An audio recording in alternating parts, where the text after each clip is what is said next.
No, because I don't understand why people don't do their multi-point inspection. It's very essential to make sure you're always inspecting your vehicle. And one of our best technicians here, Darwin Molina. The vehicle inspection depends on 5 different sections. The first section will be the exterior and exterior, anything that is related to the body, right?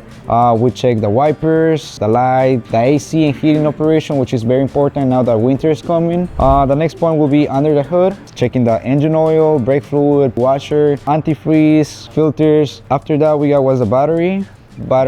Also we got what's under the vehicle, which is your brakes, your brake lines, your steering system, shocks, exhaust and fuel lines. All right, so now that we know what we need, we're gonna pass it back to Kevin. It's important to note that the only 2 differences between our multi-point inspection and our problem diagnostic service is our problem diagnostic service just covers one aspect of whatever problem you may be having with your vehicle. We won't search the car for additional problems, and now you know.